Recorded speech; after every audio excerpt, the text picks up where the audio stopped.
Graça e paz, povo de Deus, como é que vocês estão? Motivo de muita alegria estarmos juntos novamente para estudar, conhecermos a Deus. Vamos orar antes de eu começar? Pai, quero te agradecer pela oportunidade de estarmos aprendendo sobre Ti, Deus. Pai, eu quero te pedir, Deus, coloque em nossos corações, cative em nós, Deus. Nos faça lembrar da nossa conversão todos os dias. Que haja em nós gratidão suficiente, Deus querido, não só para aprender de Ti, mas para nos entregarmos, para vivermos, Deus querido, a ordenança que o Senhor nos deixou em fazer o ID, Deus querido. Que a nossa vida, Pai, possa servir, Deus, como vaso útil nas Suas mãos. Continua conosco, traga clareza e entendimento para a nossa aula, Jesus. Espírito Santo de Deus, não nos deixe. E se for possível, Deus, que a Sua presença seja notória durante toda a aula. Amém. Amém! Bora! Então, vocês já devem ter observado que tem um mini prólogo no terceiro material de vocês. Não é um prólogo, não é uma introdução. Ela é um complemento da aula anterior. Eu percebi que eu esqueci de adicionar as formas de comunicações de Deus. Então eu vou falar bem rápido para vocês sobre isso, porque tá bem explícito, não é algo muito difícil de entender, não. Tá bem detalhado, tá bem explícito, tá bom? Que são as teofanias, os diálogos diretos, sonhos e visões, e quando Deus envia anjo para entregar uma mensagem, enfim, ou proteger, fazer alguma coisa bem específica. O que são as teofanias? As teofanias são as aparições de Deus, ou são quando Deus permite aparições perceptíveis, entendeu? Você sabe que Ele tá ali, não é só falando, é que Ele está realmente ali, ok? Vai ter diálogos diretos, você já dá para entender, sonhos e visões, enfim, essas são as formas que Deus se comunica em Gênesis, particularmente em Gênesis. Michele, isso só acontece em Gênesis? Não, acontece em toda a Bíblia, mas as teofanias são categóricas de Gênesis. Não estou dizendo que acontece só em Gênesis, não, tá? Mas são categóricas aqui em Gênesis, ok? Vamos para a nossa terceira aula, então. A nossa terceira aula vai ser do capítulo 1 ao capítulo 11 de Gênesis. E eu vou pedir vocês, eu acredito que vocês já tenham lido, que vocês já vai tirar de letra, porque vocês já conhecem bem essa parte da Bíblia, né? Se você não conhece, vai lá, lê e aprende. A gente vai falar, vai ser assim, vamos fazer por etapas para vocês entenderem, por conceito narrativo mesmo, para vocês entenderem. Quando a gente tinha a partir do 11, já lá no 12, vai dar início a uma outra história. Que história? A história do povo hebreu. Então, o contexto já muda. Contexto que eu tô falando eu não tô falando que a gente vai sair do Oriente Médio, não, tá? Pelo amor de Deus. Eu tô falando de sentido histórico, como a gente aprende, que nem quando a gente for falar sobre os patriarcas, a gente já vai estar entrando em uma outra matéria. Na faculdade eu estudei como História da Igreja, ok? Mas também aparece em Teologia Bíblica. Vamos embora. Vamos lá começar. Vamos percorrer os primeiros capítulos de Gênesis, do relato da criação até os patriarcas, destacando os eventos e desfazendo alguns misticismos que surgiram ao longo da tradição popular.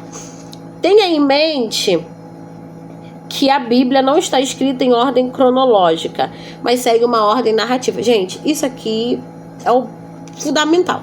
Você vai falar aí e repete junto comigo. A Bíblia não é escrita em ordem cronológica. Repete aí, a Bíblia não está escrita em ordem cronológica. Continua, até você se convencer disso. Isso é muito importante, porque em formas de comunicação também, de Deus com o povo, a gente vai ver que Deus falava sempre visando o futuro. Não é que para Deus isso está falando, porque Pedro vai dizer que que um dia para Deus é como se fosse 1000 anos, e 1000 anos como se fosse um dia. Então, tipo assim, você vai ver, lógico que eu acredito que é muito mais. Ele consegue ver toda a história, porque ele está fora da história, ele está fora da linha do tempo. Ele consegue ver todo o tempo, porque ele que criou a linha do tempo, ele está fora da linha do tempo. Ok? Então, o que acontece aqui? A Bíblia, ela foi escrita por homens, ela foi inspirada por Deus, sim. Só que quando eu conto uma história, se eu sou a autora da história, eu escolho como eu vou contar e o que eu vou contar primeiro, entendeu? De acordo com o objetivo que eu quero passar. para quem vai ler. Ok? Moisés se manteve fiel, tá? Eu não tô falando isso em nenhum momento. Só que ele optou em fazer de uma forma diferente. Vamos lá, para você entender. O primeiro capítulo, a gente vai começar pelo primeiro capítulo. O primeiro capítulo, ele vai falar sobre a criação, que aconteceu em 6 dias, pererê, pererê. Já no capítulo 2, ele vai dar detalhes da criação. Qual o detalhe da criação que ele vai dar? Sobre o jardim e sobre os humanos. E aí é muito importante. Por quê? A gente vai ter algumas confusões acerca disso, porque no primeiro capítulo, acho que no versículo 27, ele vai dizer que Deus os criou, macho e fêmea, Deus os criou. Se eu estiver errada, vocês depois me corrigem, tem que olhar a Bíblia. Mas ele vai dizer que, no capítulo 1, ele vai dizer que criou eles ali. No capítulo 2, quando ele vai contar como Deus fez para criar Eva, para criar a mulher, Adão vai expressar uma alegria e ele vai dizer assim: esta agora acho que é isso, esta agora é ossos dos meus ossos. Vai dar uma leve impressão, esta agora é. Como assim esta agora? Tinha uma antes? Isso nunca aconteceu. E a explicação razoável para isso é que a Bíblia não está por ordem cronológica, ela está por ordem narrativa. E o que Moisés escolheu fazer aqui? Escolheu contar como tudo aconteceu primeiro e depois dar detalhes. E isso você vai ver em todo Gênesis, ok? Não vou falar de toda a Bíblia agora para não confundir vocês, mas isso você vai ver em todo o Gênesis. Então, e isso acontece no restante dos livros? Muitos. Inclusive, tem livros que as histórias estão ligadas. Parece que aconteceram um atrás do outro. Mas não, aconteceu no mesmo período de tempo. Só que estão interligados. Só que tem nomes diferentes, os livros. Vamos deixar mais pra frente para não ficar confuso agora. Ok? Quando a gente terminar o livro de Gênesis, a gente vai ler agora até o capítulo 11. Quando a gente terminar o livro de Gênesis, a gente vai começar a aprender a fazer a exegese, que é o que eu já tô hiper mega ansiosa. Como a gente lê e entender. Por quê? Você já aprendeu sobre os costumes, porque na última aula a gente aprendeu. A gente já entendeu sobre a parte geográfica, o que eles tinham, o que eles não tinham, o acesso que eles tinham, os costumes sociais e históricos deles. A gente aprendeu tudo isso. Então, muito comportamento a gente já sabe explicar. Então, isso já é algo, a gente já tem material suficiente para fazer uma boa exegese, ok? Quando a gente finalizar o livro, todos os livros que a gente for finalizando, a gente vai fazendo a exegese deles. Não de todo, mas tipo de capítulos, para vocês entenderem, começarem a pegar prática de como fazer de forma coerente. Michele, mas tudo não é. Parece que é, mas não é. Porque quando o povo, ele tá sempre em movimento. Então, conforme eles vão andando, eles vão entrando em outro local, eles vão pegando mais contexto histórico, mais contexto geográfico e vão atribuindo e vão agregando mais coisas. Então, não dá pra gente englobar tudo porque os contextos são diferentes. Ok? Ficou alguma dúvida? Se eu estiver falando, vou tentar simplificar e tentar falar mais calma. Mas se tiver ficado alguma dúvida, gente, vamos conversar, vamos comentar para que sirva de compreensão e serve de edificação tanto para mim, não só para vocês, mas tanto para mim também, porque eu volto a me lembrar de muita coisa e para mim tem sido bênção. Ok, vamos lá. Nessas aulas a gente vai na aula de hoje em particular, a gente vai resolver muitos misticismos e vai ser bem legal, tá bom? Vamos percorrer primeiro os capítulos de Gênesis, do relato da criação até os patriarcas, destacando os eventos, fazendo alguns misticismos que surgiram ao longo das tradições populares. Como eu já falei para vocês, a Bíblia não está em ordem cronológica, mas segue uma ordem narrativa. A criação, ela ocorreu durante 6 dias. Deus criou todas as coisas e depois descansou no 7º dia. Os dias são a nossa compreensão do tempo. No caso aqui, a compreensão do tempo ao olhar de Moisés. No primeiro dia, ele criou a luz e a separação entre o dia e a noite. No segundo, firmamento, separando as águas superiores e inferiores. Gente, isso aqui é bem louco. Dá uma aula só falando sobre essa divisão aqui. Ok. No terceiro dia, mares, terra seca e vegetação. No quarto, sol, duas estrelas. No quinto, aves e peixes. No sexto, animais terrestres e os seres humanos. Sim. E o miticismo do primeiro capítulo é sobre Lilith. Michele, Lilith existiu ou não existiu? Como é que foi isso? O que acontece? Não, de acordo com a Bíblia, Lilith nunca existiu. Isso aí veio de uma cultura que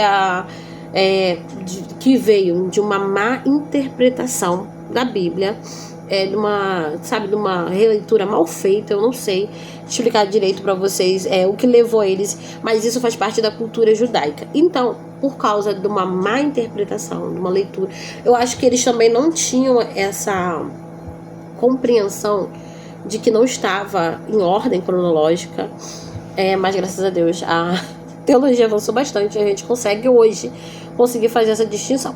Então, o que acontece? Eles criaram essa mulher porque existia. Lembra que eu falei pra vocês que tinha muitas histórias, que eram histórias de histórias. Alguém contou uma história, essa outra pessoa foi e recontou. Quando eles foram misturando tudo, cada um foi colocando um pouco de si nas histórias, até que chegamos até ter essa mulher que foi inventada por eles. Ok, e isso acontece em outros livros, inclusive no livro de Jó, que é um livro considerado livro de poesia. Tá, isso é problema para outro dia, né? Vamos deixar isso mais pra frente. Ok, deixa eu ver onde eu parei. A tradição judaica, mais tarde, inventou essa figura, mas o texto bíblico não fala, só fala apenas de Adão e Eva como casal original. A razão pela qual algumas pessoas, ao lerem Gênesis 1, pensam que Adão teria tido outra companheira antes de Eva é uma leitura superficial e a tentativa de harmonizar dois relatos diferentes da criação, Gênesis 1 e Gênesis 2. O capítulo 1, Deus cria o ser humano, macho e fêmea, no sexto dia. O texto é geral aqui, mostrando a humanidade como um todo, sem nomes próprios. Já no capítulo 2, o foco é narrativo, apresenta Adão e Eva como indivíduos concretos, detalhando como Eva foi formada da costela de Adão. Acontece aqueles mal entendidos que nem eu falei com vocês, porque no Gênesis 1, ele vai falar de termos coletivos, porque ele falou de tudo. Ele, tipo, por exemplo, você não vai ver que ele vai fazer especificações diretas ali, mas já em Gênesis 2 ele dá esse detalhamento, como eu falei com vocês, ok? Então, você já sabe que Lilith nunca existiu à luz da Bíblia, tá bom? Isso é parte de culturas, de lendas judaicas. Vambora. Capítulo 2 vai ser sobre o jardim e o homem. E é interessante, porque o capítulo 2, ele não contradiz o capítulo 1, como eu já disse pra vocês. Ele não está em ordem cronológica, está em ordem narrativa. Todo Gênesis, vocês vão ver muito isso em Gênesis, tá?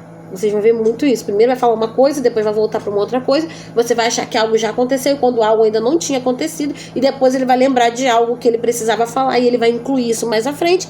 E é basicamente isso. E vai fazer muito efeito. E você vai conseguir compreender, sim. Sabe por que você vai conseguir compreender? Porque você sabe que a Bíblia não está em ordem. E isso não está em ordem cronológica. Perfeito! Show! Simbora! O que é o capítulo 2, Michele? Vai explicar como o homem foi formado, como Deus colocou Adão para cuidar do jardim, e vai mostrar também como é que Eva foi criada. Ok, o muticismo aqui é que não tem ordem cronológica diferente, mas um aprofundamento.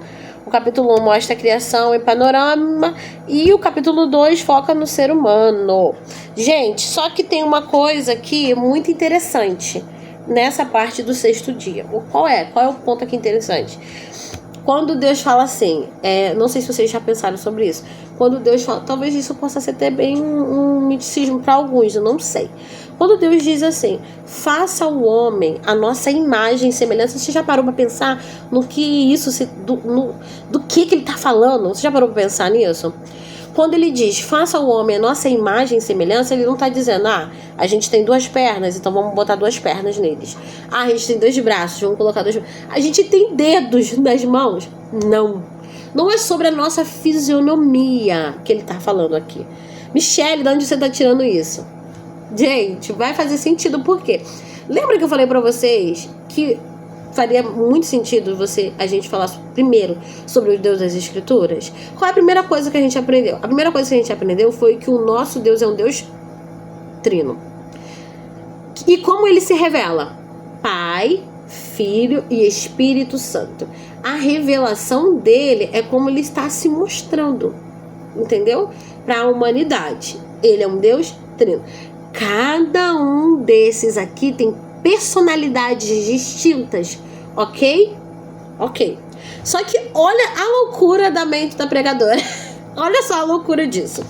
O que acontece? João, olha só, eu deixei aqui uma referência anotada para eu não esquecer. João 4:24, ele vai, depois vocês podem pegar a Bíblia e ler, e quando ele vai dizer que Deus ele é espírito, então não tem como Deus eu sou como eu tenho esses braços porque Deus também tem braços, eu tenho as pernas porque Deus tem pernas, eu tenho cabelo porque Deus tem cabelo. Não é isso. Quando ele está falando isso, ele está falando dele em essência, e o que ele é, o que o Deus das Escrituras é. Ele é um Deus trino. Aí o que ele coloca na criação? O que ele coloca na criação? Não é pernas de braços porque ele também tem. Não é isso. Corpo, perdão, vamos começar direito, né? Alma, corpo e espírito. Michele, como assim? Alma, corpo e espírito. A nossa alma, ela é a fonte de tudo. É como se fosse um armazém que a gente guarda as nossas emoções, as nossas memórias. É a nossa alma que tem o poder de discernir o que é certo, o que é errado, o que é bom, o que é ruim, ok? É a nossa alma que é responsável pelas nossas escolhas. É como se ela regesse todo o resto do nosso corpo. E quem é assim? Deus Pai, Deus Fonte. Aí a gente tem o corpo. Quem é que se revela em corpo? Quem é que encarna em corpo? Jesus Cristo. Sim, Jesus Cristo. Michele, mas ele transforma o corpo dele depois da ressurreição. Quem disse que você não vai ter corpo transformado, bebê? Eu e você, no dia da ira dele, quando ele vier, ele vai nos transformar os nossos corpos para que possamos estar junto com ele. Nossos corpos serão transformados. Gente, é tudo conectado. Não tem como você, me chegou desconectar isso, aquilo, outro. Não é isso. Não tem como. Jesus é o nosso Deus encarnado. Ele é o nosso Deus encarnado. Então, gente, é muito louco, porque a alma é onde está. É onde a gente decide fazer as coisas, a gente faz as nossas escolhas. É como a gente filtra, quando a gente armazena sentimentos, emoções. É basicamente o que a gente tá aqui, tá na alma, não tá no corpo. Tá aqui na alma. Que é representado como por Deus, que é Ele que escolhe, que é Ele que cria, que é Ele que governa tudo, que é Ele que planeja tudo. Jesus como o Deus encarnado, que é o nosso corpo, e nós também somos assim. O nosso corpo é como o nosso Deus encarnado, Jesus. Deu para vocês entenderem isso? É perecível esse corpo, mas ele vai ser glorificado como o de Jesus, ok? O de Jesus também era, mas foi glorificado. Gente, tudo é um reflexo. A criação é um reflexo de Deus, e é sobre isso. E o nosso espírito é de Deus. E eu, Michele, não tem lugar que tá escrito isso, pelo menos eu ainda não achei. Se vocês souberem, depois coloca aí pra mim no grupo. Deus nos deu um espírito, e esse espírito que tem em nós, que habita em nós, é ele que, quando o Espírito Santo de Deus fala, é ele que nos faz essa conexão, tipo um Wi-Fi bem potente. Eu sinto a presença de Deus, eu sinto ele aqui, ou nos cultos, ou onde eu tô, porque eu tenho esse Espírito que veio de Deus.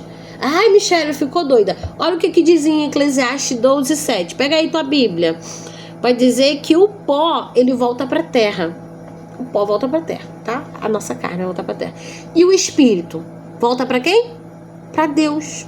Então ele na criação também nos deu espírito, e o espírito, quando a gente morre, quando o corpo morre, volta para Deus, é dele. E o porquê, Michele, que ele deu um espírito pra gente ter relacionamento com ele, pra gente ter espiritualidade, pra gente poder se envolver com ele, mesmo com esse corpo aqui, que é físico, que é matéria, que pode apodrecer. Deu pra entender? Então, eu acho que eu podia ter botado isso, né, como misticismos, enfim. Quando ele diz, façamos o homem a nossa imagem e semelhança, o que ele está dizendo é basicamente isso. Nós somos 3 em 1. Bora fazer isso também com eles. Colocar 3 em 1 neles também. Eles vão ter um corpo, eles vão ter um espírito que é meu, e eles vão ter uma alma que vai dar discernimento, que eles vão poder. Aí, gente, olha só, aí entra uma outra coisa. Quando Deus cria Adão e Eva, olha só que loucura. As pessoas tendem a achar assim, gente, mas por que Deus tinha que colocar aquela árvore do bem, do conhecimento do bem e do mal ali? Porque, gente, tudo isso já estava programado. Pra gente ter essa consciência, pra gente ter o livre-arbítrio, isso já estava predestinado para acontecer. Isso teria que acontecer, entendeu? Não foi algo, fugiu do plano de Deus. Nunca isso aconteceu, nunca fugiu do plano de Deus. Você vai ver que quando a serpente tenta lá induzir Adão e Eva, ela fala, vai lá, come para você se tornar igual a Deus. Só que o que Adão e Eva não sabia é que eles já eram. Só que quando eles comem, desperta o mal, entendeu? Eles já tinham discernimento do bem e do mal, só que eles não tinham essa compreensão. E a desobediência não trouxe só a compreensão para eles, trouxe também a dor da consciência. Sabe quando a gente faz uma coisa de errado, que a gente sabe que não deveria ter feito aquilo, e a gente, mesmo assim, a gente faz, e depois a gente fica, ai meu Deus. Adão sabia que ele não deveria fazer, porque Deus já tinha feito. Só que a serpente se apoderou disso. Vai lá, come, você vai se tornar igual a Deus. Ele já era igual a Deus. Gente, pelo amor de Deus, não me interpretem mal. Eu tô falando isso em semelhança que a própria Bíblia descreve. Quase não sai, que a própria Bíblia descreve. Não é sobre, eu vou fazer o raio cair aqui. Não é sobre isso. Não tô falando de poder, de glória. Eu tô falando que Deus quis colocar fragmentos, nem que fossem pequenos, da Trindade dentro de nós também. Ok? E isso ele fez. Então, quando eu tô dizendo que somos imagem e semelhança, quando a Bíblia diz que somos imagem e semelhança de Deus, não tá dizendo que Deus é a minha carinha. Ok? Por mais que a gente não vai ver problema nisso, né? Mas não é bem assim não, tá? Ele tá falando da Trindade. Entendeu agora o porquê da primeira aula? Ai, Jesus, muito obrigada. Tu és maravilhoso. Ok, vamos dar segmento? Eu poderia ter colocado isso, né? Agora é que eu pensei, enfim. Agora a gente vai entrar no terceiro capítulo, que vai falar sobre a queda. Como eu já acabei falando pra vocês, né? Que a bonitinha engana Adão e Eva. Eva e Adão, primeiro assim, né? Depois, a partir disso, entra o pecado e a separação de Deus. Eles caminhavam com Deus e o pecado agora separa eles de Deus. Mas separa por quê, Michele? Por causa da santidade de Deus. Ok, Deus é santo. Ai, Michele, e agora ele vai ter que planejar, projetar um plano novo? Não, gente, já estava tudo planejado. Lembra, quando você entende a Trindade, vocês precisam entender e conhecer a Trindade. Quando vocês entendem a Trindade, vocês vão ver que nada aconteceu do acaso, que nada foi assim, agora ele vai ter que mandar Jesus. Não, já estava planejado. O nosso corpo, e Jesus, ele vem representando o nosso Deus encarnado. Ele viria para fazer esse resgate. Já estava tudo planejado. Quando ele olhou e disse, bora fazer a nossa imagem, já ali ficou decidido. E eu tenho certeza, se bobear, já estava decidido antes. Ok? Vamos lá. O que acontece? Eles são expulsos do Éden. E agora tudo começa a acontecer. Adão e Eva começam a ter filhos, enfim, pererê, pondô. O miticismo que eu coloquei aqui foi sobre o fruto. O texto não fala de uma maçã. Que nem o pessoal pensa, é uma maçã, que não sei o que. Não é. O fruto, ele é real, é um fruto físico que eles poderiam comer, porque a Bíblia vai dizer que eles comeram. Mas esse fruto, ele era o fruto do...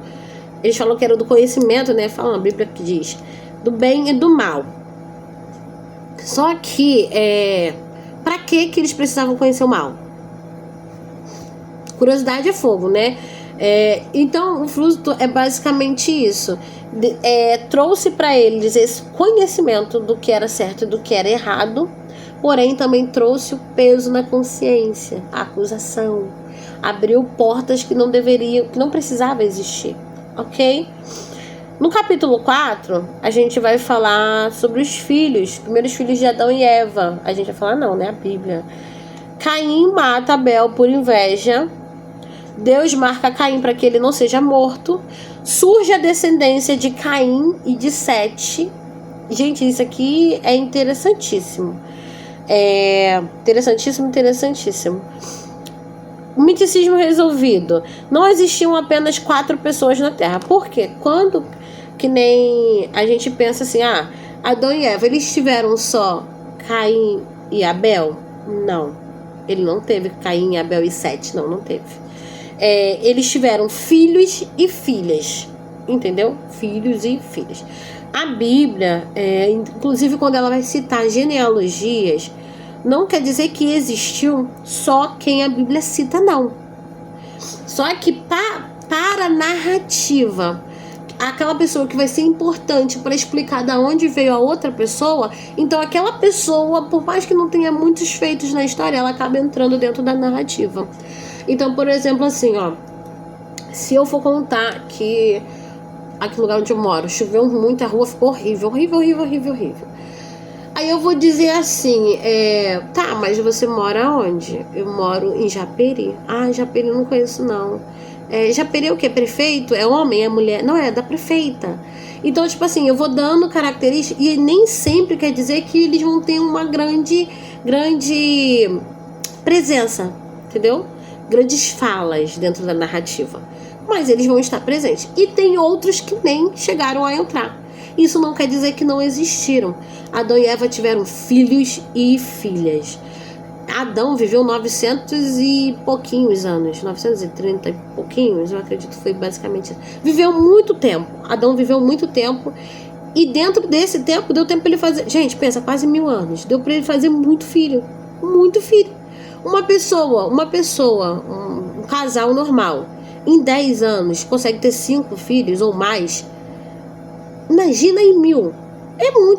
Quase 1000, é muito tempo, gente. É muita gente. E os filhos dos filhos, você sabe que para chegar à idade para uma mulher, ela ovular e tudo tal, direitinho, bota em 14 anos. Até quando Maria, lá, a mãe de Jesus, quando ela ficou grávida, acho que ela tinha basicamente 14 anos de idade. Isso porque ainda tinha umas limitações culturais, entendeu? Por isso que não foi antes. Mas você imagina, o corpo da mulher já tá pronto pra... Já entenderam, né? Tava pronto, já tinha filho e foi multiplicando, e o filho do filho multiplicou com o filho do... E por aí foi. Só que o quê? Caim e Abel, a Bíblia descreve eles como os primeiros filhos. Então tá, quem era a futura esposa? Não, quem era a esposa de Caim? A esposa de Caim tinha que ser ou uma das suas irmãs ou uma das suas sobrinhas, ok? Pela idade de Caim. Show? Então vamos lá. O capítulo 5. Deixa eu ver, já falei isso, vai. Capítulo 5. O capítulo 5 vai falar sobre a genealogia de Adão até chegar a Noé, tá? E eu coloquei aqui, acabou que eu falei antes, né? E vocês podem ver que eu fiz questão de destacar para vocês os nomes: Sete, Enos, Malalel, Jared, Enoque, Metusalém. Metusalém foi o que viveu mais, fez 969 anos. Lameque, até chegar a Noé, tá? Aí olha que interessante, a gente ainda tá no capítulo 5. O capítulo 5 ele vai falar desses descendentes até chegar a Noé. Só que ele vai começar a falar de Noé aqui agora? Não, ele vai entrar em um outro assunto. Deu pra vocês entenderem a narrativa, como é que funciona? Deu, né? Ok. Que nem eu falei pra vocês, a Bíblia não vai citar o nome de todo mundo que existiu, mas daqueles que fizeram parte da narrativa, daqueles que foram julgados, essenciais para trazer uma compreensão. Show? Isso aqui vai mostrar a longevidade dos patriarcas antes do dilúvio. Enoque é destacado por andar com Deus e não experimentar a morte. O misticismo aqui é que os anos que eles viveram não eram anos simbólicos não, tá? Eram anos reais. Vambora. No capítulo 6 vai começar a falar sobre a corrupção da humanidade. Vai começar a falar da corrupção da humanidade. Michele, a corrupção começou no capítulo 6? Neca de pitibiriba. Como, Michele, que não? Lembra que no capítulo 5 a gente estava falando sobre os descendentes? Descendente de um para o outro, Só que nesse meio período tem vários outros, entendeu? E por que vai falar da corrupção? Lá no capítulo 6 vai dizer que a corrupção aumentou e que vamos ler para você não ficar confuso nem eu, né? Vamos lá. A maldade se espalha. Os filhos de Deus e as filhas dos homens geram os gigantes. Espera aí pra gente não confundir isso aqui. Já existia gigantes. Qual é a dificuldade de vocês acreditar que já existia gigante se os homens viviam até 1000 anos, quase 1000 anos? Eles viviam muitos anos. Vive uma pessoa que era praticamente imortal, né? Porque vivia tanto tempo que tava beirando a imortalidade, mas eles não eram imortais, tá? Eu tô falando assim pra vocês entenderem. Então o que acontece? Há uma compreensão histórica aí do povo aí doido por fora, que vai dizer que essas filhas dos homens se envolveram com esses filhos de Deus que eram anjos. Aonde na Bíblia você vê Deus chamando... A gente responde questões da Bíblia com a própria Bíblia. Aonde você vai ver na Bíblia Deus chamando os anjos de filhos? Você não vai ver. A única coisa onde você vai achar isso é quando Deus fala sobre a nosso respeito e a respeito de Jesus. Ele vai dizer: este aí é o meu filho a quem me compraz. E ele vai dizer também que através de Jesus Cristo somos feitos filhos por adoção. Por adoção. Por causa de Cristo Jesus. Por causa de Cristo Jesus fomos adotados por Deus. E também agora como filhos vamos ter direito à herança. Qual é a herança? O céu. Isso. A herança é viver com Deus. Ter o corpo transformado para podermos conviver com Ele. Já pensou? Ver Ele face a face? Sem morrer? Poxa, muita bênção, né? E é isso que tem que nos motivar como os cristãos. Ok? A Bíblia sempre vai responder, a própria Bíblia. Por mais que pareça confuso, por isso que eu falei, vamos fazer livro por livro. Por quê?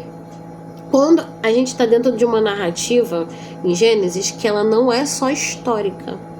Ela tem um pouco de história, ela tem um pouco de cultura, ela tem um pouco de costume, um pouco bastante, né? De costume, muita coisa vai ser narrado como eles viviam, como eles entendiam. E nesse período aqui, até chegar Noé, já tinha sociedade. Então, se já tinha sociedade, já tinha costume, já tinham leis estabelecidas entre eles, leis orais, que nem aquelas que eu te falei pra vocês sobre Nuzu, que eu fiquei até de trazer e ainda não trouxe, mas eu vou trazer. É porque bastante coisa, não dá pra falar muito só assim, jogar o vento. Ok? Então tá, Michele, então quem eram os filhos de Deus e as filhas dos homens? Os filhos de Deus eram os descendentes de Sete. Quando Caim mata Abel, vai dizer mais à frente que Adão conhece Eva, ele se envolve com Eva, e ele gera Sete. O descendente de Sete, cadê o nome do cara, gente? Enos. É Enos? Enos me fugiu aqui, mas eu vou pegar a Bíblia para ler. Ou é Enos ou é Cainã. Que ele se volta para Deus. E ele cria o povo todo assim. Vocês são de Deus, vocês são de Deus, vocês são de Deus. E ele cria eles com um relacionamento de novo voltado para Deus. Vamos lá, cadê?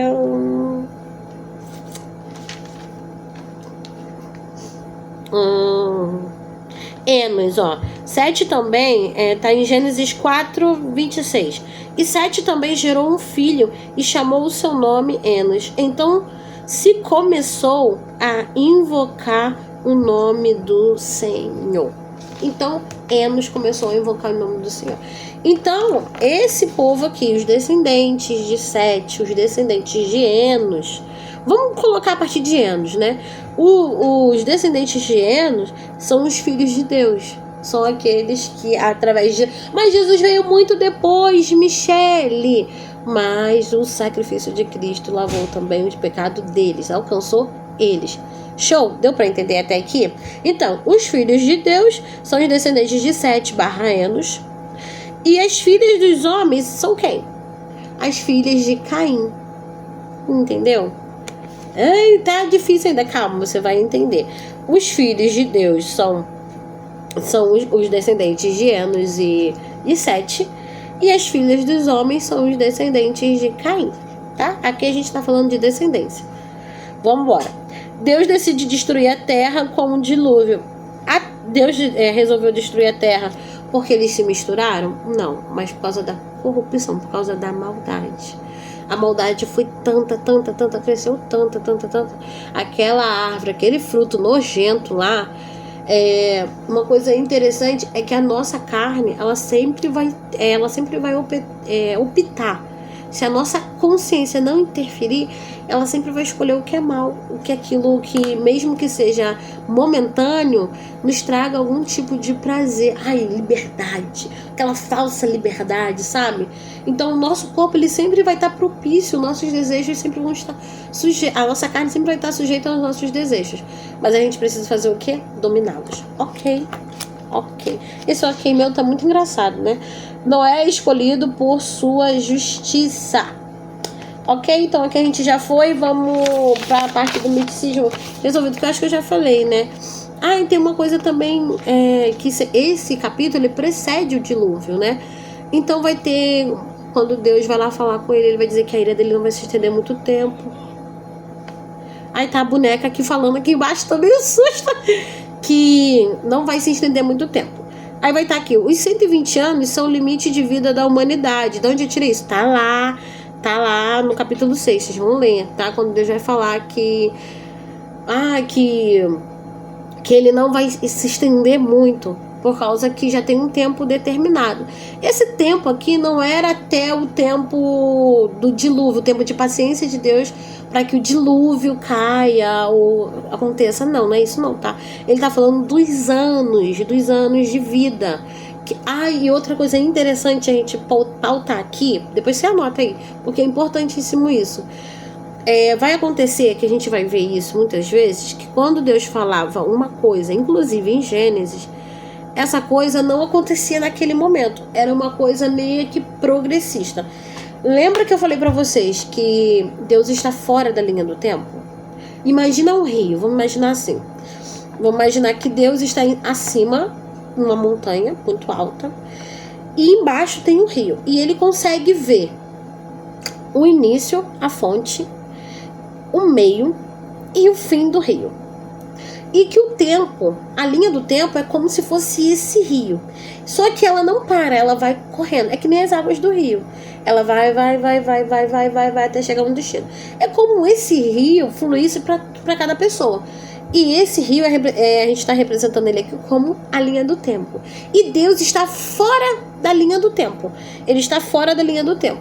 Então ele vai fazer o quê? Ele vai começar a botar um limite. Ele vai começar a botar um limite. Você pode ver hoje. Não existe mais ninguém hoje. Só que isso foi para aquela época? Não.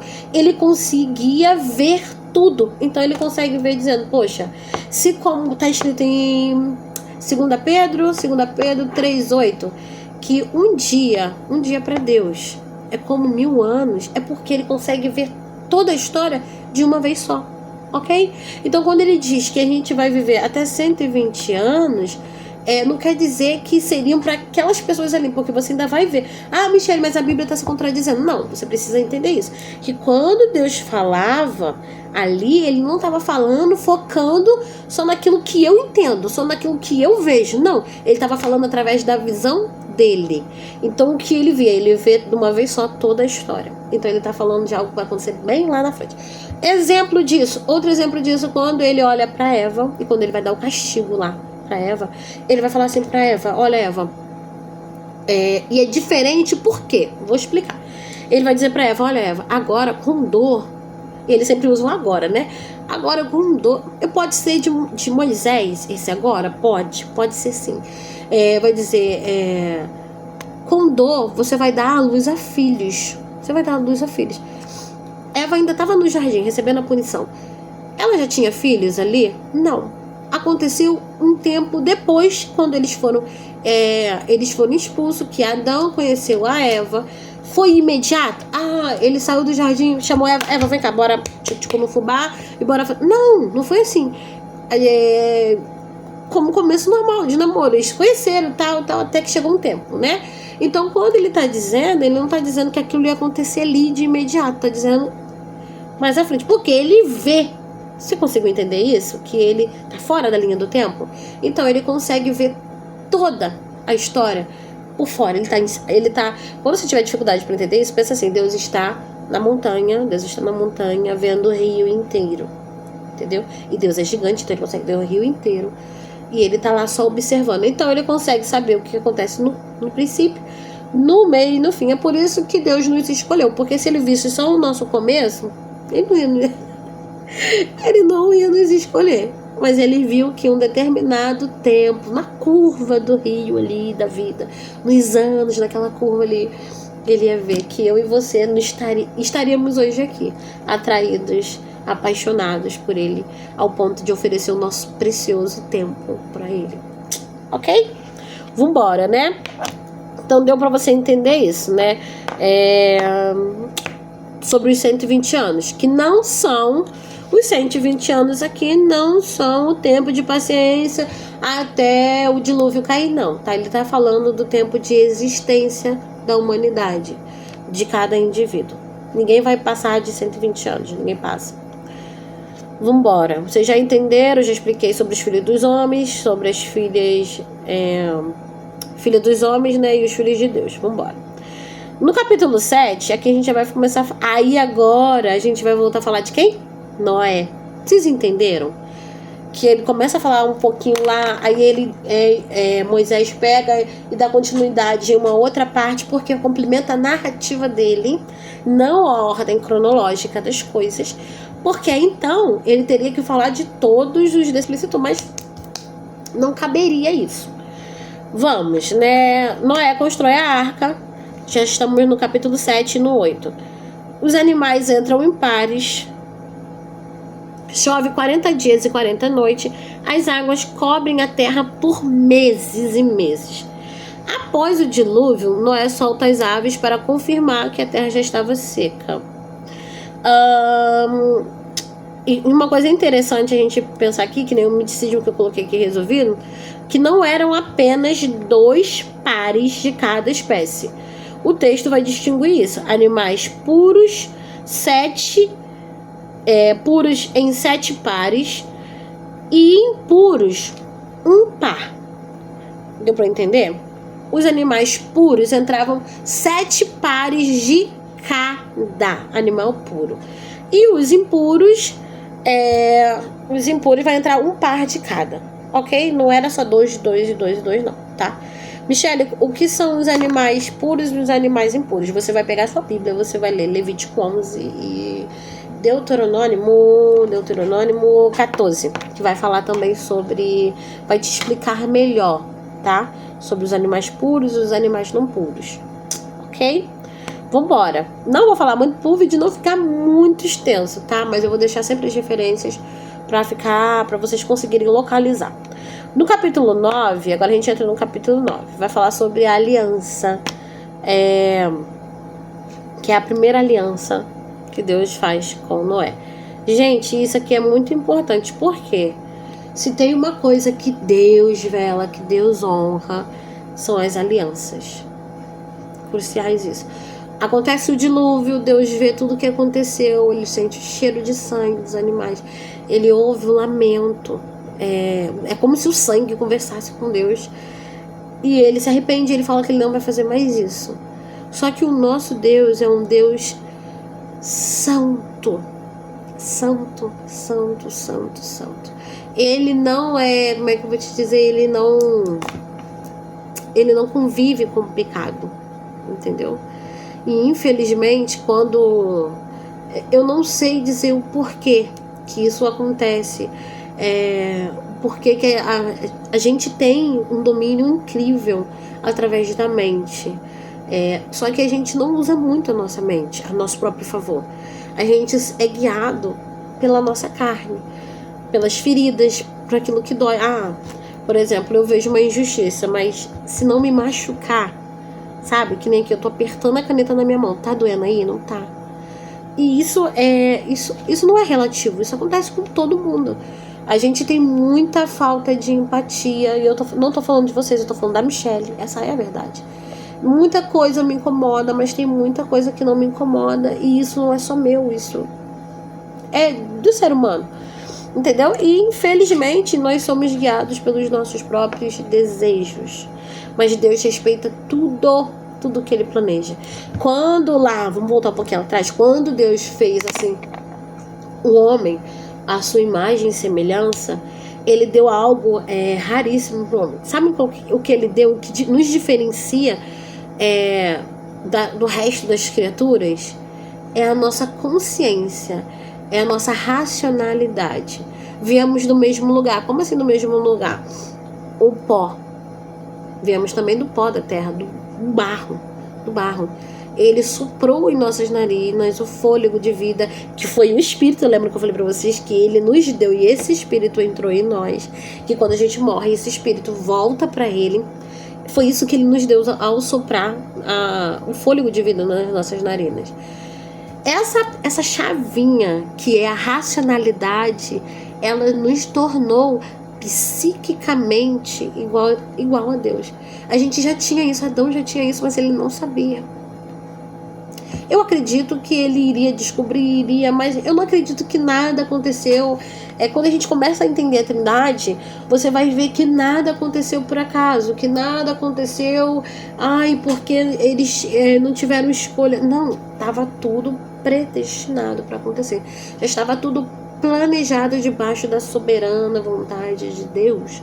Ok, mais pra frente a gente vai falar sobre vontade permissiva e sobre a vontade executiva de Deus, que parece ser a mesma coisa, mas não são. Mas vamos deixar mais pra frente. Ok? Capítulo 9, a gente já falou? Falamos não, a gente vai começar a falar sobre agora. Dela agora. Ih, trava-línguas. Aliança com Noé. É uma das primeiras alianças. É a primeira aliança que Deus faz, que ele promete que não vai mais matar toda a humanidade em águas, em dilúvio. Ok? Michelle, tinha necessidade dele fazer isso? Ele é um Deus justo. Ele ofereceu a oportunidade e o povo não quis. Entendeu? A gente precisa ter essa maturidade para entender isso. Ele se entristeceu quando ele veio e viu os animais que morreram, a quantidade de vidas que morreram. Ele ficou triste por causa disso. Só que se isso não acontece, se ele não faz, é como se ele tivesse impune sobre tudo que já estava acontecendo, entendeu? E o nosso Deus, ele não é assim.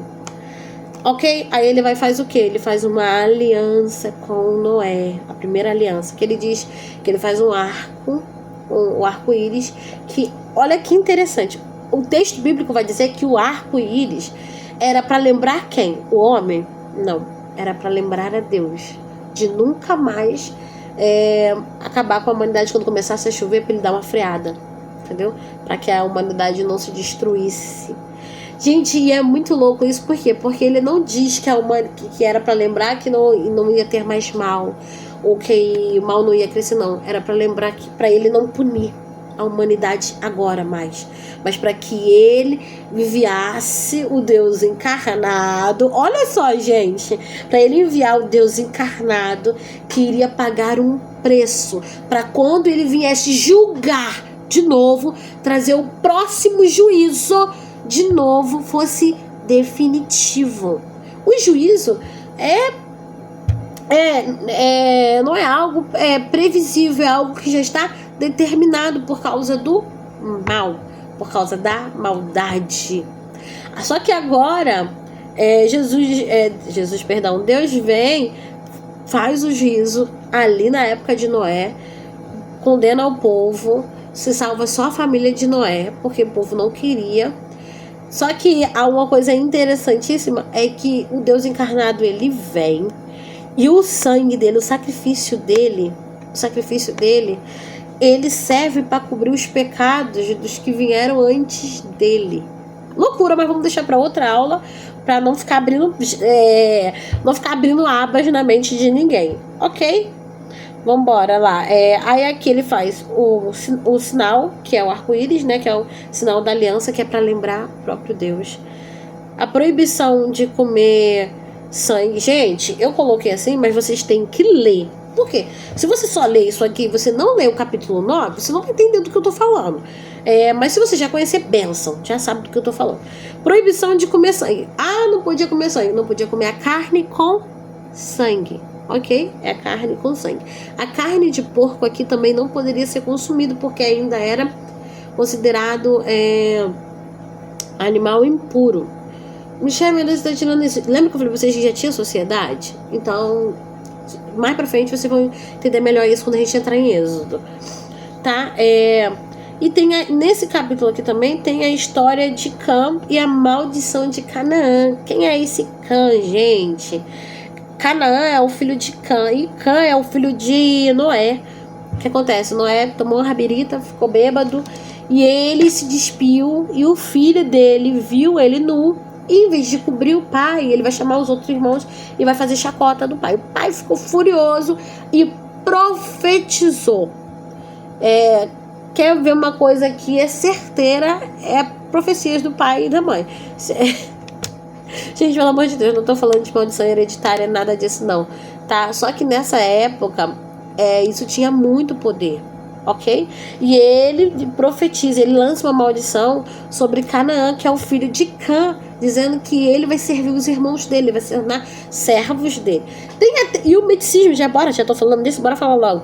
E o misticismo disso é que eles vão dizer, que nem eu vou explicar pra vocês, é que o Cã aqui, ele é um dos filhos de Noé, que tem Sem e Jafé também. O povo vai dizer, e o Cã aqui, ele é o ancestral dos povos africanos. E o que acontece? E de uma parte do Oriente Médio também, porque a gente tá no Oriente Médio ainda, tá? A gente não saiu do Oriente Médio. A gente tá no Oriente Médio ainda, só que ele vai começar a migrar como se ele estivesse fazendo fronteira para aquele lado de lá. Então ele é o descendente, ele é o ancestral do povo africano. Há um misticismo aqui que vão dizer que o povo lá africano foi escravizado por causa dessa maldição. Só que isso aqui não é verdade. Tem até umas pessoas que falam tanta asneira, tanta bobrinha por aí, que vão dizer que a tonalidade da pele era uma punição, que a tonalidade da pele, e que o castigo de escravidão era por causa dessa maldição de Noé. Mas isso não é verdade.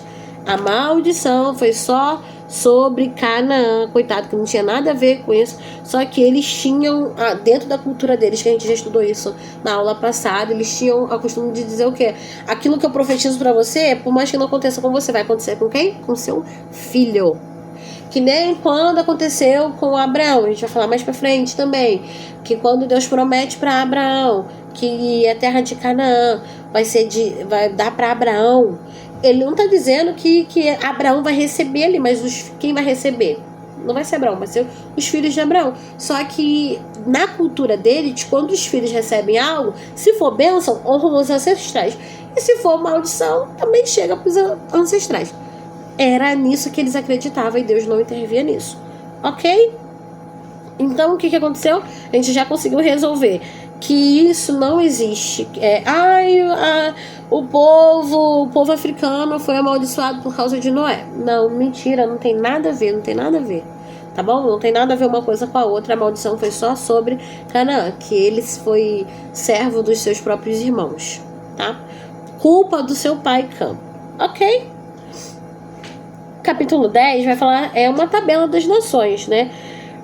A terra tinha se destruído em dilúvio. Deus permitiu o dilúvio, destruiu, matou todos os seres viventes.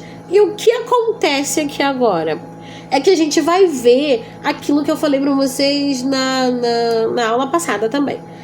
Vamos lá, vamos fazer um mapazinho. Eu vou tentar fazer um triângulo para vocês entenderem, tá? Como são 3 filhos, vamos botar um triângulo, né? Michele, o mapa é um triângulo? Lógico que não. O crescente fértil, ele tem um formato de uma lua, de uma lua crescente. Por isso que eles falam que é crescente fértil. O que acontece? Eu vou botar um triângulo para ficar mais fácil para explicar.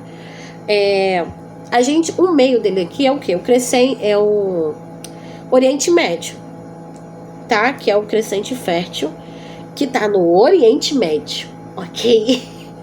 Ok? A gente ainda tá aqui, lembra da última aula? Quando você não tiver, vai lá dar uma olhadinha no seu material, tá? A gente ainda tá no Oriente Médio. Aí tem passou o tempo do dilúvio, sobrou Noé, sua família e os seus filhos com as suas esposas, Sem, Cã e Jafé. Eles começam a migrar e eles vão saindo aos poucos, entendeu? Sem se tornou responsável pelos povos semitas, uma boa parte do Oriente Médio, que são quem? Aqui os semitas, eles não saem do Oriente Médio, povos semitas, que são os descendentes de Sem. Quem a gente vai ter aqui nesse lugar? Que são os hebreus, que já estão ali, mais pra frente vai vir os hebreus, os árabes e os assírios. Desse mesmo lugar que é onde a gente tá, Michele, no Oriente Médio. Ok, mas aí vai ter Cã, que é o filho que é aquele que teve o filho amaldiçoado. Ele vai e se afasta. E nisso que ele vai se afastar um pouco, ele vai ficar entre o Oriente Médio e o povo africano. E ele vai começar. Daqui começa a popular a terra de novo. Deu pra vocês entenderem? Tem estudos que comprovam que a parte mais antiga, que tem a população mais antiga de toda a história, é no Oriente Médio, tá? E se a gente pegar a Bíblia, a gente vai ver que simplesmente complementa uma coisa com a outra.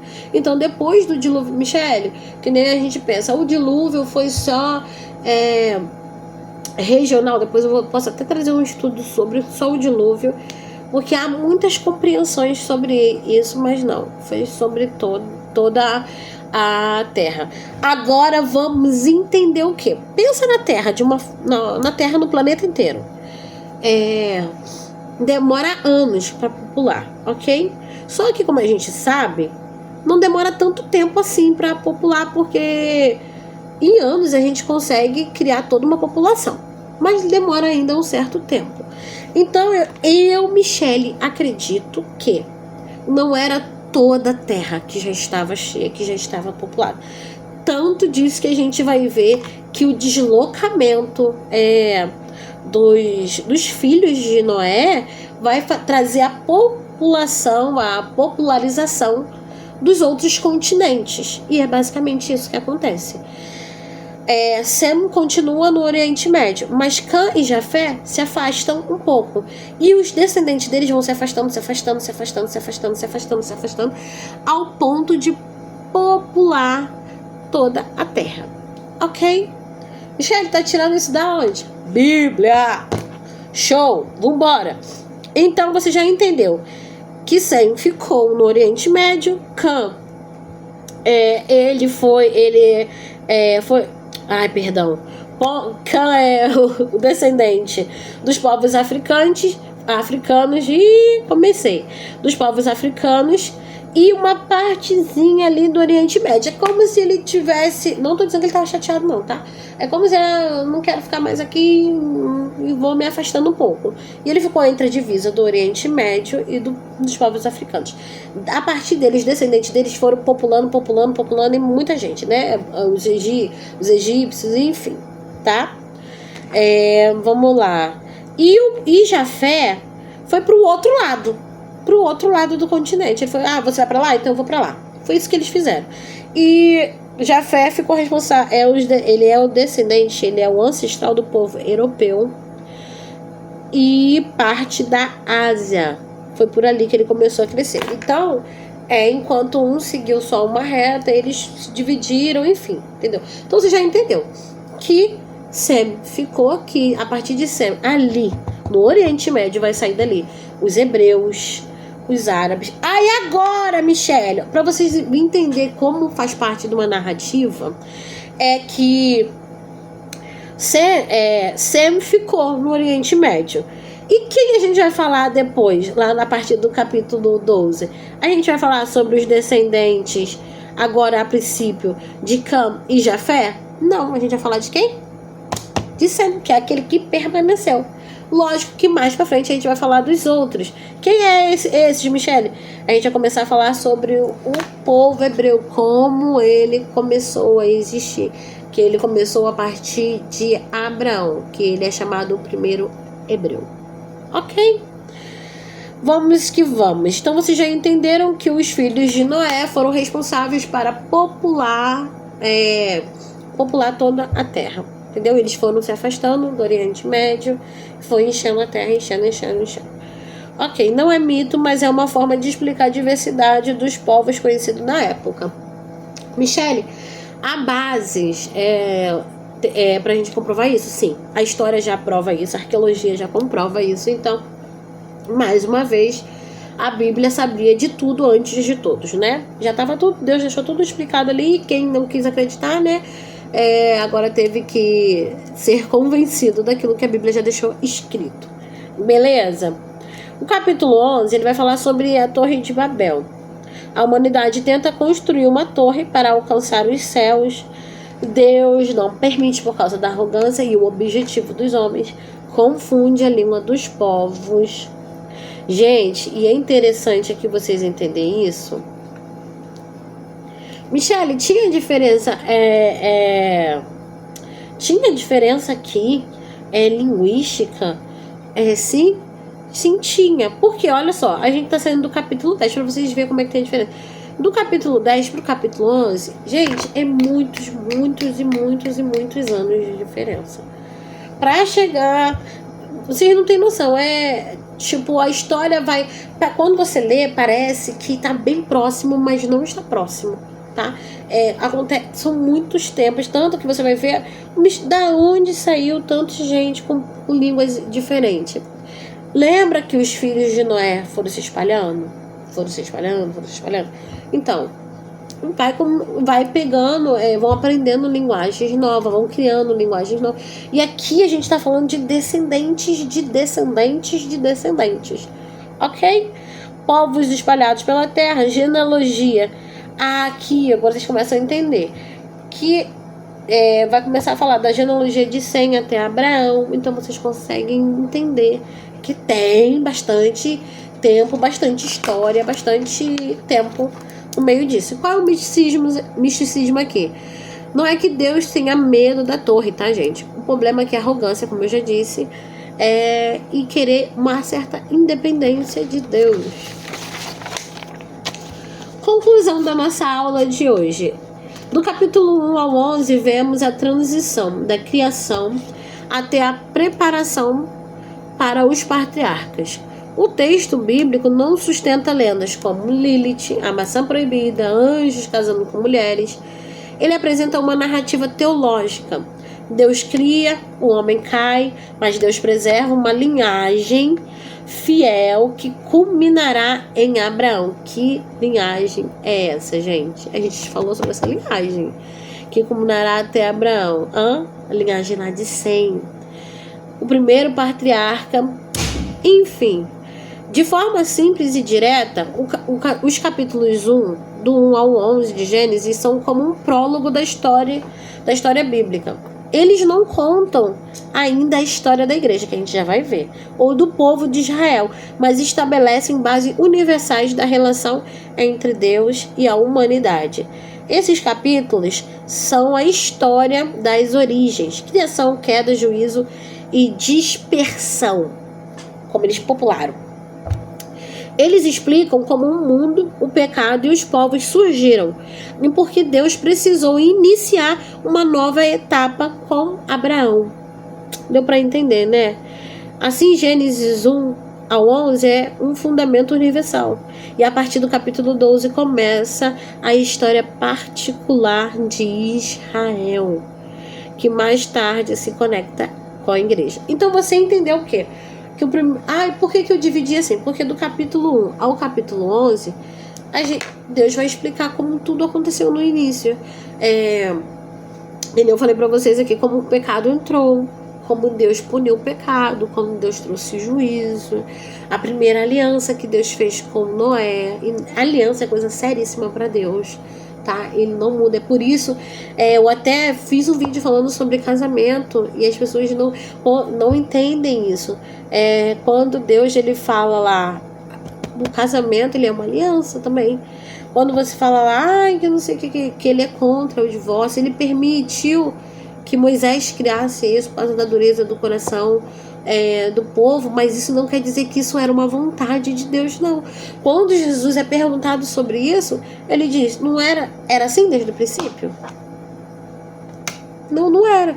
Mas por causa aí ele complementa, por causa da dureza do coração. Isso não quer dizer que era algo que agrada a Deus. Não quer dizer que é algo que é uma vontade dele, mas é algo que é permissivo. Ok. Nada a ver eu falar isso, né? Mas enfim, veio da mente, eu peguei e falei. Então, aprendemos na aula de hoje como tudo começou, como Deus criou as primeiras coisas. E entendemos que o livro de Gênesis e a maioria dos outros livros também não estão por ordem cronológica, mas por ordem narrativa. E agora, a partir do capítulo 12 da próxima aula, a gente vai estar entrando falando sobre a história do povo de Israel, sobre o povo hebreu. Beijo, espero por você, espero que essa aula tenha servido de bênção para ajudar você a se aperfeiçoar cada vez mais nos seus estudos. Se tiver alguma dúvida, só chamar, tamo aí para isso. Continue orando por mim, pela minha casa, sou carente das suas orações. Beijo, beijo.